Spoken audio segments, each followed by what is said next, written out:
Sa trabaho, may mga taong umaangat dahil masipag, pero may iba ring aangat dahil sa sipsip, koneksyon o paninira ng kapwa. Kaya minsan mapapatanong ka na lang kung may halaga pa bang maging patas sa mundong puno ng kompetisyon? At sa social media, maraming gustong magmukhang successful, kahit baon naman sa problema. Kaya maraming tao ang nape-pressure, feeling nahuhuli sila sa buhay.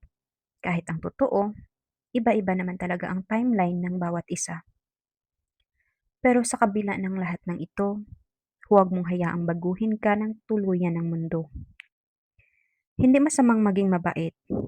Ang mali ay kapag hinayaan mong maubos ka para sa mga taong wala namang pakialam sa'yo. Tandaan mo, hindi lahat ng tumatawa ay masaya para sa'yo.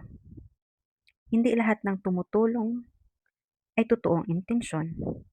At hindi lahat ng nawawala sa buhay mo ay kawalan.